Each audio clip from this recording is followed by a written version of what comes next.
Good morning, good afternoon, and good night to everyone around the world. I am your favorite friendly neighborhood beer bro. Mr. Kennedy.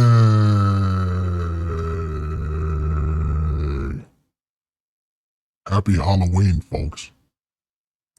There's my Halloween voice for you guys. Welcome to episode 11 of the Mr. VG podcast. I hope everyone had a great weekend, and I hope everyone is having a great week with sunshine and rainbows because it sure as hell was not like that here. It looked like a Ray J video was being filmed outside with all of the rain that we've been having. But anyways, though, I hope everyone is doing good. I'm sorry that I got this up a day later. Give me a second.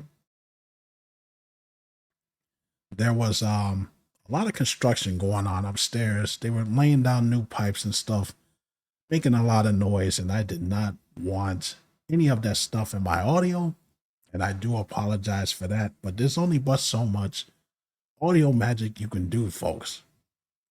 Got a lot of news here for y'all today. Sorry, I'm gonna have to fight through my allergies, so I'm gonna make it through. Starting off with a fake game that was removed from Steam after allegedly stealing over $150K from players. $150,000. The game Block Blasters was a free-to-play retro platformer published by Genesis Interactive. It launched back on July 30th and appeared safe at first, but security researchers say a malicious crypto drainer component was added on August 30th. The game remained on Steam for nearly 2 months, during which it accumulated a few hundred very positive reviews before being pulled on September 21st. It is unclear if Valve or the developers were behind the removal. And this is where it gets sad.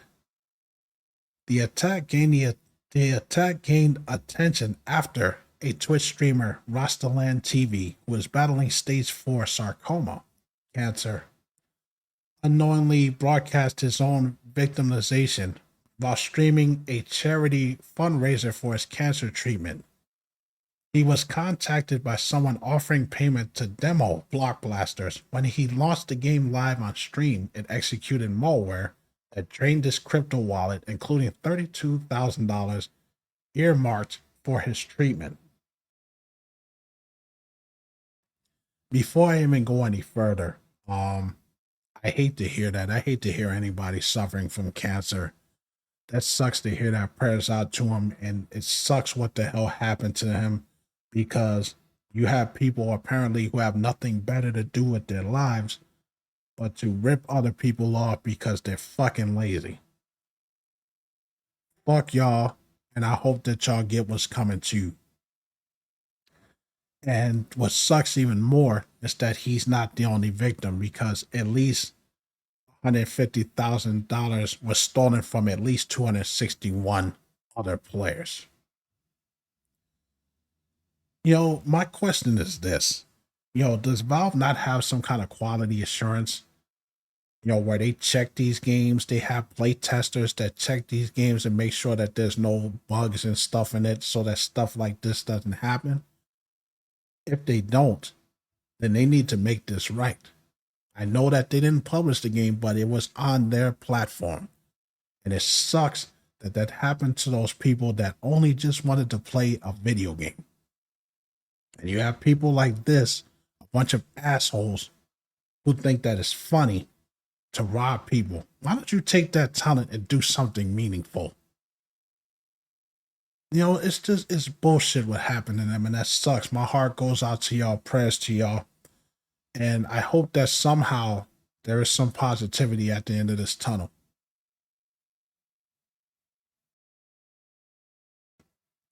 Call of Duty cancels its crossover skin collabs following a vocal backlash. For those of y'all who don't know what's going on, a lot of people who are fans of Call of Duty were afraid that the game was turning into the next Fortnite with all of the goofy skins and all of the collaborations that they were doing. And even though I'm not a fan of Call of Duty, I would see a lot of these announcements and I would think to myself, why? Like, seriously, why is this person in this game? We'll get to that later. In an interview with Charlie Intel, the senior director of production, Yale Miller, explained the reasoning behind doing so, what the team is looking to accomplish with its cosmetics in Black Ops 7.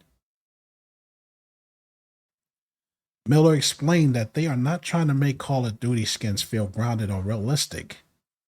They are simply trying to make skins feel like Black Ops. He gave the Nukestown Block Party event mannequin skins as an example of skins that are not grounded and nowhere near realistic, but still feel like they belong in the game. They also announced that they would be redesigning the $100 Vault Edition skins as well to make it feel more in line with this change in direction. So far, changes to the TEDD have been revealed. The iconic bus driver from the Transit Zombies map has been changed to look more zombie-ish instead of iRobot-esque. Damn, that sounds horrible. You want a skin that's iRobot-esque? Whatever. Anyways, though, Call of Duty Black Ops 7 will be released on last-gen consoles for a franchise to care enough about itself and its fans to want to bring the title to PS4 and Xbox One in 2025, but not respect itself enough to preserve its own original art direction has been odd.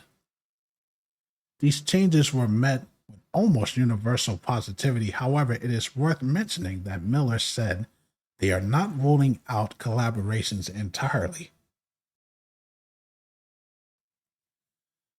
I can agree with that.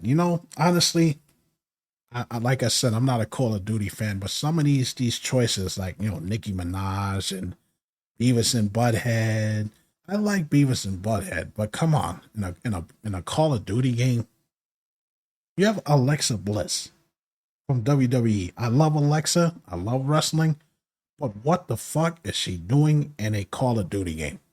What does Alexa Bliss have to do with anything there? And why would fans even give a shit? The Undertaker, you can make a case for. The Undertaker, I think he's in one of those games.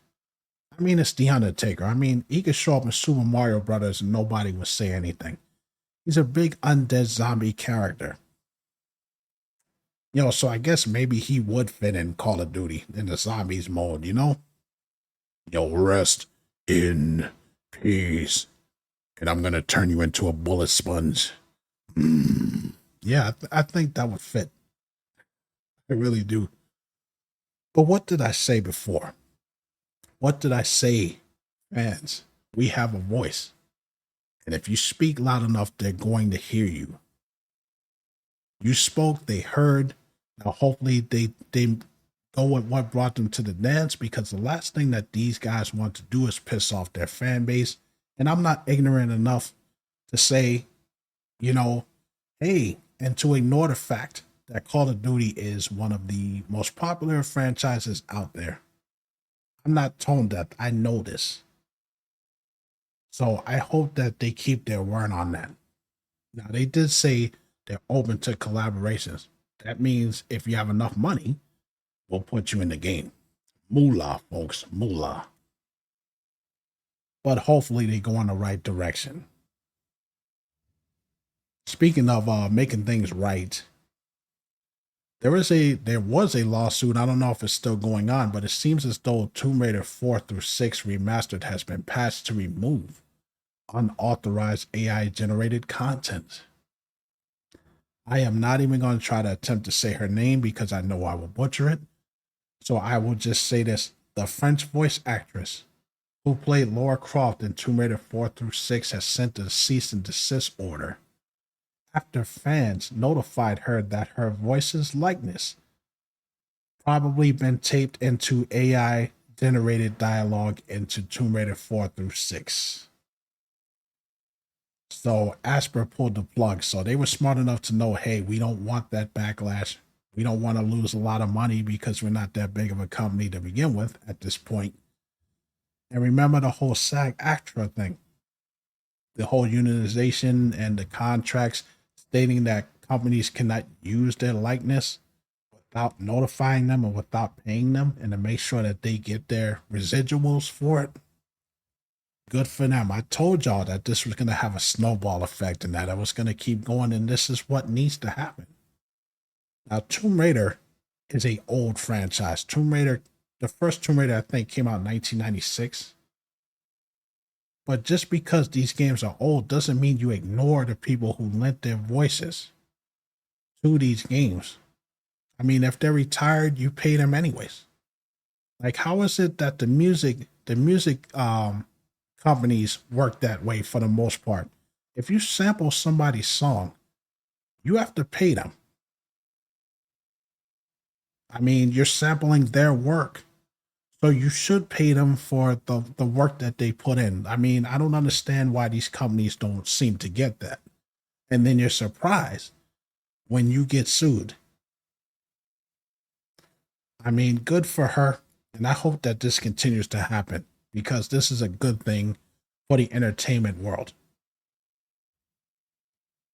Metal Gear Solid fans rejoice. For those of y'all who love the Volume 1 collection, it looks like we're getting a Volume 2 collection. They said that it's moving forward properly. This is coming from Konami. This is what they had to say. It's certainly taken quite a while now since we called the first installment Volume 1. It's only natural to expect a second one. And that's what we said years ago. But as we've said repeatedly several times, we are making it. We've been working on it properly a while now, also while working on Metal Gear Solid Delta Snake Eater. When the time is right, we'd like to share with you all news not only on its progress, but the direction going forward. So that is good news for me. And to Konami, I say bravo, bravo. You know, I'm not completely won over yet when it comes to this company, but if they keep going down this path that they're going down, they seem serious about winning us fans back. Hey, I'm happy to see it because we got Silent Hill F. Fucking great game. I can't wait to get my hands on it. Metal Gear Solid Delta Snake Eater. They were talking about the Silent Hill 1 remake.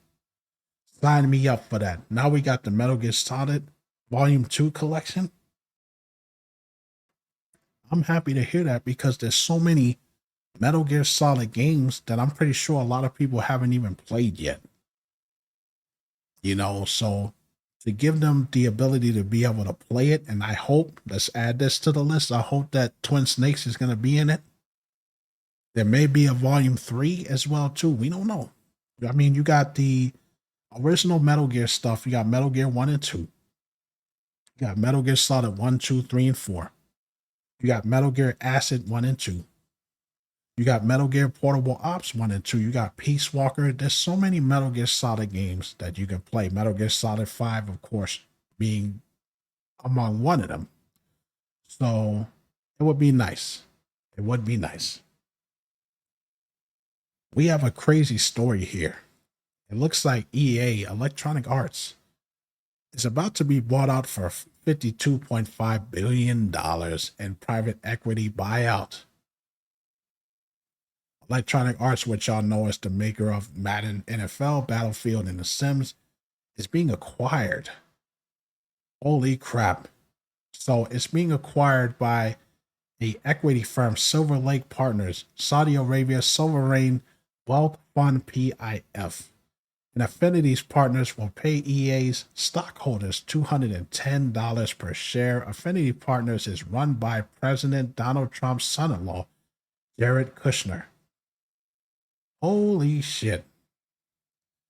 Saudi Arabia's PIF has been a very active player in the video game market since 2022, taking majority stakes in most scaled public video game publishers and also outright purchases of companies like ESL, Faceit, and Scopely. So they already have 9.9% stock in EA. So the fact that they just want to take it over, is EA worth that much? I don't know, but what else could they possibly do at this point? Seriously. EA has been stagnant for years. They've been hemorrhaging and bleeding money and taking on a lot of debt. And it's not like we're really getting a lot of stuff from them anyway. So why not let somebody else take the reins and see where they take where they take the direction of this company? We don't know what's about to happen, but they are being paid to go private. So being a private company means basically you almost get to do whatever the hell you want. Because it's a private company. It's almost like, the whole Saudi Arabia stuff with WWE. They pay them a lot of money to run shows in Saudi Arabia. They're even getting WrestleMania. They're getting the Royal Rumble as well, too. So money talks. But at this point, I don't really see anything, what EA could possibly do at this point on their own. I don't even think they have enough money to even dig themselves out of the hole that they've been in. So hopefully they look at the debt and they say, yo, is it worth us paying for this company? Seems like they're going to do that. I will keep y'all updated on that as well, too. Anyways, though, let's move on to the Xbox news because I have a lot for y'all today. And I just realized, it is what it is. I don't even have my overlays up. Who cares at this point? It's a late show, so shoot me. If y'all remember, I mentioned in the last episode that Xbox was having a Tokyo Game Show and they were going to be announcing some games and showing off some gameplay. And I have the list of what they announced so far. You have Age of Mythologies, Call of Duty Black Ops 7, which I already mentioned, Fallout 76 Camp revamp, thanks to the Japanese community, showcased the Japanese-made CAMP creations, so it's more like a mod that they're promoting. Forza Horizon 6, which was officially revealed to take place in Japan. Microsoft Flight Simulator, newest world update, another simulator game. I don't get it. Like, somebody please tell me, as I asked before, do people actually play this stuff? These simulated games. Seriously. Like, it doesn't really take that much thought to come up with a game like that. You just look at something and say, simulate, hey, let's simulate this game controller here. Just simulate somebody building a game controller. That ought to be fun. Get out of here with that stuff, man. I am so tired of the simulator stuff. I know I've ranted about it, in the last episode. I'm going to rant about it again. These simulator games are fucking stupid. I'm sorry, they're stupid. Anyways, though, let's move on. We got a glimpse of the Ninja Gaiden 4, highlighted by the game's difficulty design, showing us what's in store for the Master Ninja mode. And anyone who's ever played the Ninja Gaiden Sigma games, you know how gut-wrenchingly difficult those games can be on the Master Ninja mode. It is ungodly difficult. And you will get your ass kicked. I don't care how good you are at these games, man. You will get your ass handed to you on a silver platter as the game developers sit in their chairs and they laugh. Ha ha ha ha ha ha. We got your money. Now, I'm all for difficulty. I love that, man. So I welcome the challenge. 007 First Light. So that's definitely, and I heard a lot of people are excited for that. I haven't really taken a look at the trailers yet, but a lot of people are talking it up. Animo, which was it showed us the game's creatures interacting with each other in their environment. This one caught my attention. Oh, for the old school fans of the arcade days and the NES, we're getting a new Double Dragon. That one caught my attention because I had no idea that they were even working on a new one. They just came out with Double Dragon Gaiden. I haven't played that one yet. But Double Dragon Revive showcases extra mode available when you beat the main story. Double Dragon Revive. I did take a look at the trailer and some of the screenshots. It's like that old school beat 'em up that we're used to. I love games like that, dude. My brother and I used to play on Nintendo. Double Dragon 1. Double Dragon 2 was our thing that we played together because it was 2 players. Hard game, by the way. Plagued by bad jumping mechanics, but a fun game at that. So I was happy to see that. Dragon Quest 1 and 2 2D HD remake. So that was also announced. Fatal Frame 2. I talked about that. Fatal Frame 2 Crimson Butterfly, the remake. Highlighted the changes featured in the remake to improve over the original experience. That's exciting. I got to take a look at that. Gungrave Gore Blood Heat is a full remake of the 2022's Gungrave Gore, built in the Unreal Engine 5. Hitman World Assassinations revealed that the martial arts legend Bruce Lee is joining Agent 47 in a new free-to-play mission from September 25th to November 20th. So if you ever wanted to play as the greatest martial artist of all time, Bruce Lee, rest in peace, man. Here's your chance to do so. Hotel Barcelona gets a multiplayer showcase trailer ahead of its release on September 26th, which was already released. Mistal Hunter debuted a new map. So the entire Monster Hunter Story series is now coming to Xbox. And Monster Hunter Stories 3 Twisted Reflection is set to release on March 13, 2026, while Monster Hunter Stories and Monster Hunter Stories 2 Wings of Ruin will be available on the Xbox November 14th, so that's coming up soon. Project Evil Bane showcased its 4-player co-op action. Holy crap. Romancing Saga 2, that's a blast from the past. Anyone that's ever played the earlier Dynasty Warriors and Samurai Warrior stuff, yeah, you guys will be comfortable with this right here. That is available for the Xbox Series X and S, Xbox on PC. So that's awesome. Terminal Bridges has a Neon Genesis collab for its season 2. Holy crap. Cozy Woodland Survivor Games Winter Burrow will be released on November 12th. Dynasty Warriors 3. Speaking of Dynasty Warriors, getting a Unreal Engine 5 remaster on the Xbox in March 2026. I definitely got to check that out. On a side note, I've been playing a lot of Warriors Abyss here on the PC. That game is pretty damn addicting. Like, I'm not even gonna lie. I haven't played a Warriors game. I mean, damn, since the PS3 days. That's how long it's been since I played a Warriors game.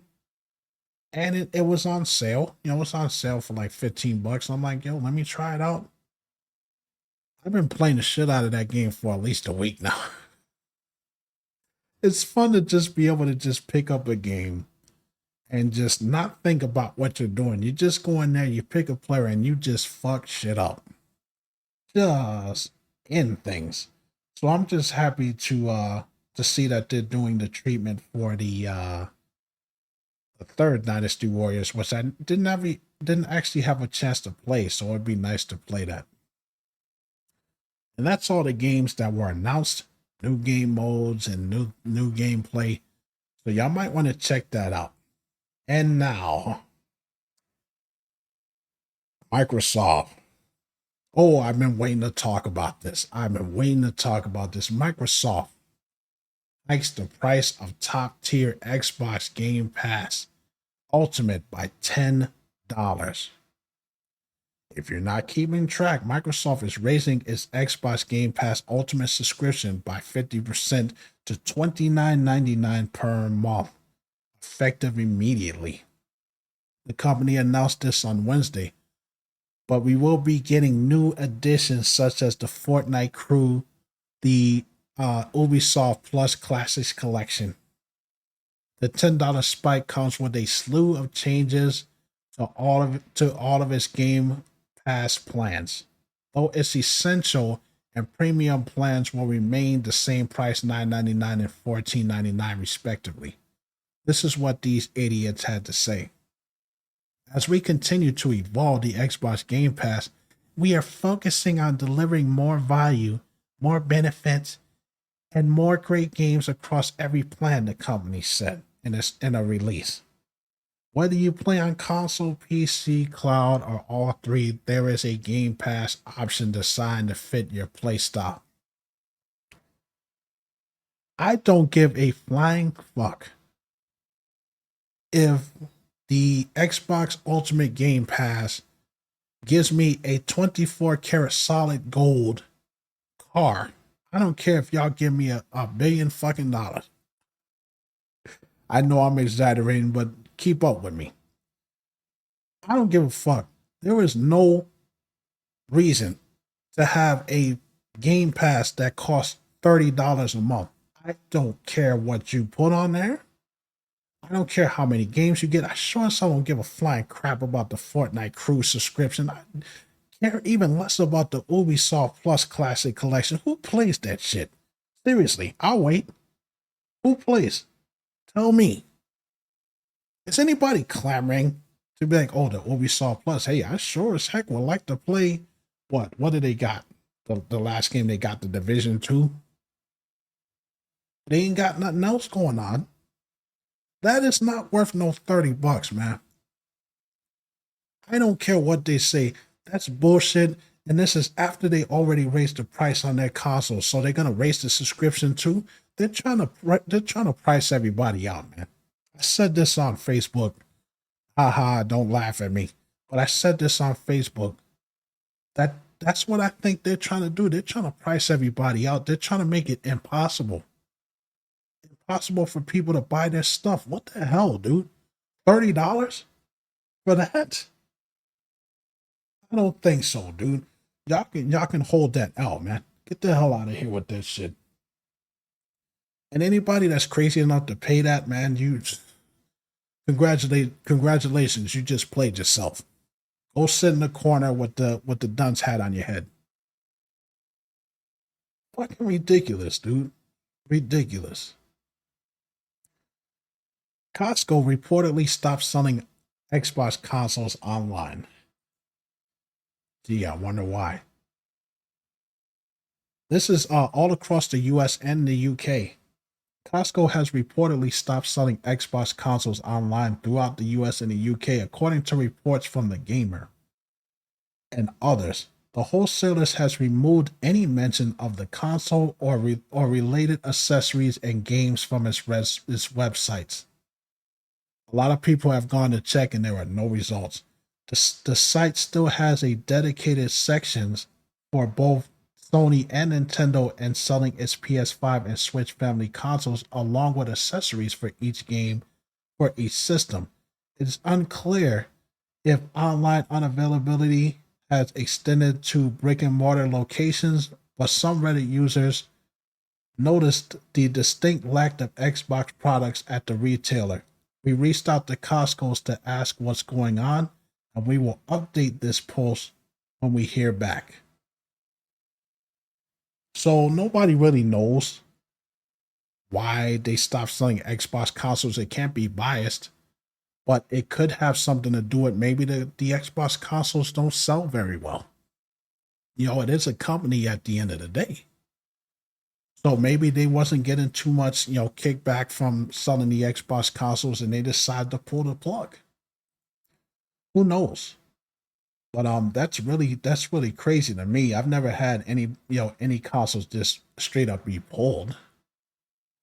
When I get more information on that, I will update you guys. But apparently, there's no more Xboxes being sold in the US or the UK. That means Microsoft is going to be losing a lot of money if they haven't already lost enough already. It's just Microsoft is in a weird spot here.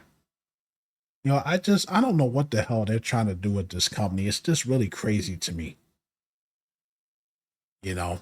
Anyways, though, Xbox fans get physical refunds from Bethesda over canceled Redfall DLC. Around a year ago, we talked about a certain Redfall purchasers not receiving their refunds for the game's cancellation DLC packs, and it looks like it's taken over another full year for some folks to get their money returned by Bethesda. Today, Reddit user Westdraw3952 has shared an image of their physical refund for the Redfall's DLC. Bethesda actually sent out a physical check. So it took them 2 years. It took them 2 years to refund people's money. That sounds like Bethesda to me. That sounds like regular, straight up Bethesda. Broken games. The way that they handle shit is just ass backwards. But hey, at least you're getting your money back. It may have taken over 2 years, but hey, what can you do? Now we're going to move on to Sony news. Got a couple of notes here for y'all today. Y'all remember when I talked about the whole Tencent, getting sued by Sony for the Horizon Zero Dawn clone? They struck back by saying that it is a overreach. As expected, Tencent has fired back against Sony, calling Sony's lawsuit startling and a overreach and an attempt to fence off a well-trodden corner of the popular culture.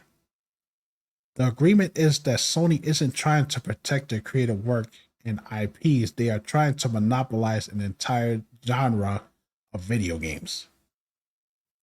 Plaintiff Sony has sued a grab bag of Tencent companies and 10 unnamed defendants about the unreleased video game Light of Mortaram, alleging that the game's copies elements from Sony's game Horizon Zero Dawn and its spin-offs.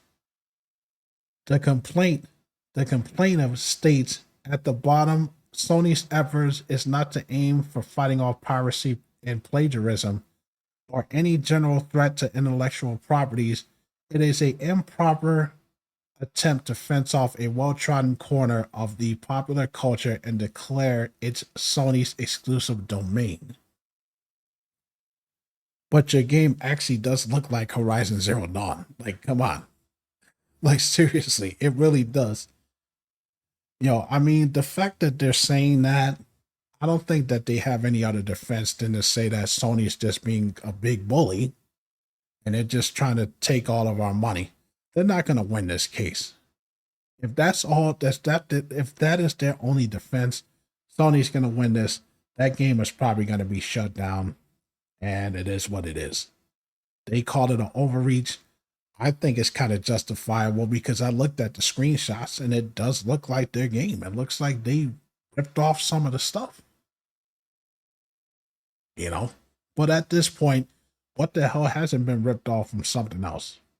I mean, even Fortnite was ripped off from a game before it. Fortnite fans didn't want to hear that, but a lot of people that hate Fortnite will be glad to tell you that it was ripped off from something else. It is what it is. Sony has a new reward program here, but there is a catch. Sony just announced and launched a new PlayStation Rewards program after shutting down PlayStation Stars. And it's not what we expected. The program ties in-game achievements to special collectibles, but they're neither going to be free nor available worldwide. I'm going to speak on that in a second. New PlayStation Rewards program has major limitations. The good news is the collectibles in question are real-life physical collectibles. Sony announced that players will be able to pre-order exclusive game-themed merchandise if they unlock certain trophies. The program is being kicked off with something called Ghost Rewards for players who unlock the Mono no Awade. I can't even say that. I'm sorry. Mono no Awade. I guess I said that right. I don't know. Gold or Living Legends Platinum trophies and Ghost of Tsushima by December 31st. I completely butchered that Japanese phrase there. Sorry, folks. So, they have a reward program that if you grind through it and get trophies, you get exclusive content, but it's not free. So then what the hell is the point of grinding through and getting trophies when you could literally just, I don't know, buy the content? Like if a shirt comes out that has Resident Evil and I have to grind through and get trophies in order to be able to get that when I could just buy the shit, why am I going through all of the hassle? It's like shaking somebody's hand and then giving them a headbutt. It doesn't feel very good at that point.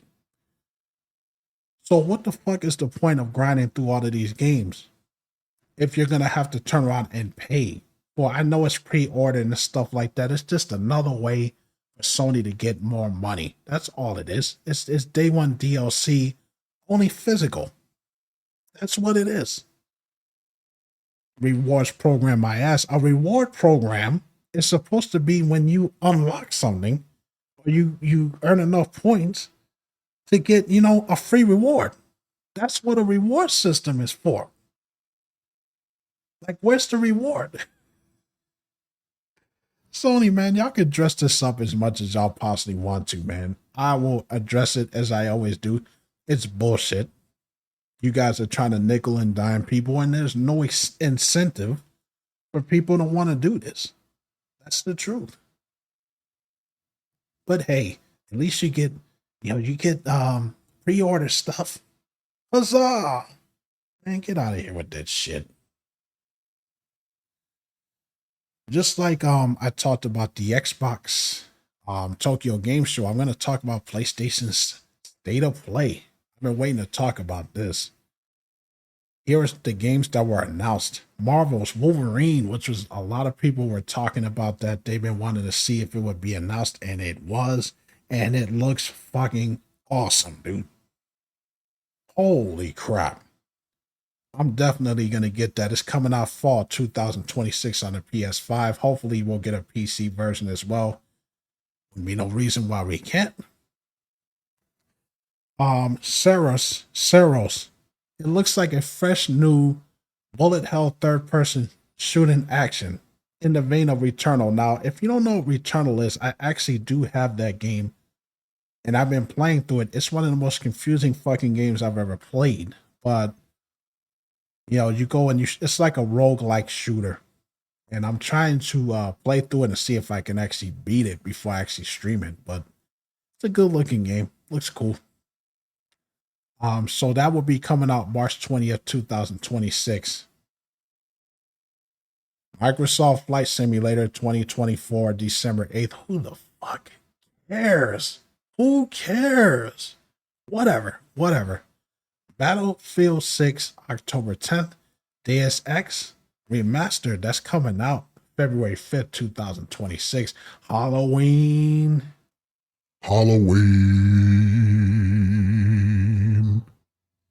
Oh, I was so happy to see the trailer for that. That game looks fucking awesome, man. Like I said, if you're used to the old Friday the 13th game where it's just 4-on-1, you guys will feel right at home. I can't wait. That game is coming out September 6, 2026. Zero Parades for Dead Spies. That's out in 2026. They're not giving any date for that. Neo 3. That's February 6, 2026. Cold Vein 2. Now, there's a game I haven't heard in a while. I've still been waiting to get my hands on that. I haven't played the first one. But from the gameplay that I saw from years ago, it's actually a fun, cool-looking game. Cold Vein 2, January 30th, 2026. Crimson Desert, March 19th, 2026. Let It Die Inferno, December 3rd. Coming out for PS5 and PC via stream. Chronoscript, The Endless End, and the 7 Deadly Sins is coming out January 28th, 2026.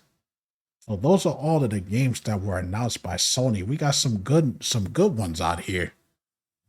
I'm not gonna buy a PS5 to play the Wolverine game, so I'm gonna play the waiting game and see if they give us a port on the PC, which they should. Let's move on to Nintendo, because we got some Nintendo news here. Big news here. Nintendo of America's president, Doug Bowser, not that Bowser from Super Mario Brothers, but who Bowser was named after, is officially retiring. That's crazy though, because I knew he was working for that company even long before he became the president. This goes back decades. But this is what they have to say. Nintendo of America announced that its president and chief operating officer, Doug Bowser, will be retiring after over a decade with the company. The president with a very Nintendo-esque name is retiring on December 31st. This is what he had to say. One of my earliest video game experiences was on the arcade version of Donkey Kong. Oh, I remember that. Since that time, all things Nintendo have continued to be passion for both me and my family. Leading Nintendo of America has been the honor of a lifetime, and I am proud of what our team has accomplished in both business results and the experiences we created for consumers. His successor has already been chosen, and a lot of people are already up in arms about it. I don't know why. Give the woman a chance. But Bowser will be succeeded by Devin Pritchard, who has been in the industry for almost 20 years, and most recently served as Executive Vice President of Revenue, Marketing, and Consumer Experiences of Nintendo of America. So she's going to be taking his place. That is big news there, because I think that Doug Bowser was only the president for maybe about 6 years, maybe, but he has been with the company for a long time, and that sucks to see him go. But to all these people that are butthurt and upset, that Devin is taking over, give the woman a chance. Come on. She hasn't even done anything yet, and you already got people saying rest in peace, Nintendo. Get the fuck out of here. It's not worth getting all butthurt over. Atlas considered a Persona 3 reload port for both the OG Nintendo Switch and Nintendo Switch 2, but opted for the latter, as both JRPG devs couldn't manage both without significant delay. So you were going to get a port on the old Nintendo Switch, but they opted to do Nintendo Switch 2. This is what they had to say. As Atlas and Sony gear up for the Nintendo Switch 2 release of Persona 3 Reload, one that's arriving over a year after the JRPG's initial relaunch in 2024, developers explained that they initially hoped that the port of their game to both Nintendo handheld consoles. Although Persona 3 Reload is coming to Nintendo Switch 2 on October 23rd, it is notably going to be released it is not going to be released on the base Nintendo Switch. Creator producer he also acts as the chief director of Atlas Persona dev team. P Studio reveals why in a recent interview with 4Games. This is what he had to say. The lead admits, "We are very happy to see such positive reactions both domestically and internationally. The desire to bring Persona 3 Reload to Nintendo consoles from the start, however, simultaneous developers were simply too difficult at the time." And that's sort of still true, apparently. In fact, that's partially why only the Switch 2 port is in the works right now, and not also one for the normal Switch. And that's bad translation there. But this is also what he had to say. The main reason why is we wanted to deliver the game to everyone as soon as possible, as they aimed to release as fast as we could without any significant delay from the other versions. It didn't make much sense to try to undertake both the Switch port and the Switch 2 port at the same time. It wasn't practical and would delay the release by at least one more year than originally planned. So for me, what I get from that is that when they talk about significant delays, that means that they will probably have to scale down the port for the original Switch because it's not graphically powerful enough the way that the Switch 2 is. And that would just delay the game a little bit more. So that doesn't necessarily mean that you're not going to get a port for the Switch. They just want to push out the Nintendo Switch 2 port video game early because we're getting the holiday season coming up. They want to get their product out.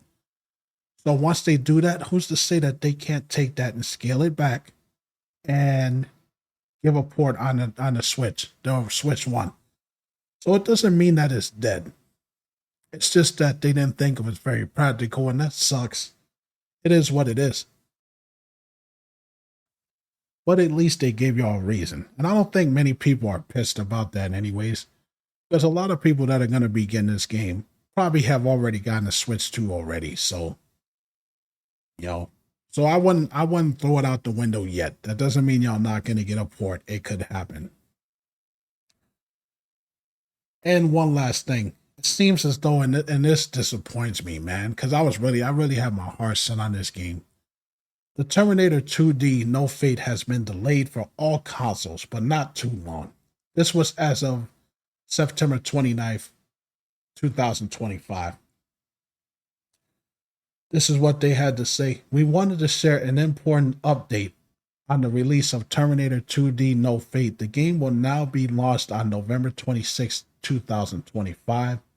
This adjustment is due to the ongoing global trade and tariff changes that delayed shipment of the components for our Day 1 and Collector's Edition because we are committed to launching all editions together.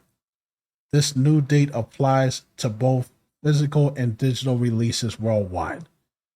We truly appreciate your patience and understanding, and we are sorry for the further delay. The team is working hard to make sure your wait is worth it. And we can't wait to share Terminator 2D No Fate with you this November. So, oh man, and that sucks. I know it's next month, but man, I really have my heart set on playing that game soon. I was going to pick it up. But there you go, the tariffs and everything, which you kind of have to know you have to know that that's going to be a part in why these games are delayed. You have to get shipments and stuff like that. And what this whole tariffs thing is going on is making it very difficult for these companies to get what they need. And what's most important, to get it to the masses, which is us. But at least, hopefully we get it next month to where I can play it because it looks awesome. I love that another 2D side scroller. And it just looks really cool. I can't wait to get my hands on it. So, yeah, a little bit of a delay. It could be worse. They could have said it could have been released next year, and then I just would have threw the computer somewhere. But we are getting it. So, I'm glad to hear that. And that is it for all of my notes. And I am very much aware that I don't have my regular streaming setup.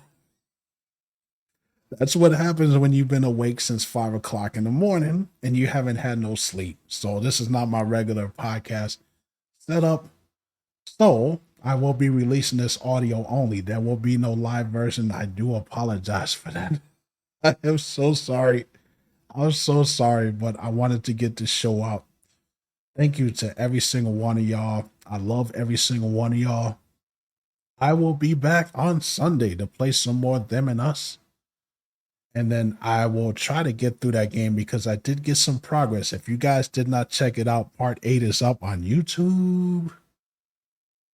So I'm trying to get through that part where you have an endless amount of zombies and dogs. And I was getting pretty fucking pissed at that part because it's pretty cheap. how enemies just appear out of nowhere. You know, just, hey, here I am, and then zombies just jump on your ass and start gnawing on you. Bullshit gameplay. Anyways, though, I love you guys. You take care of yourselves, take care of each other, and I will have this out to the feed in a little bit. Y'all take care.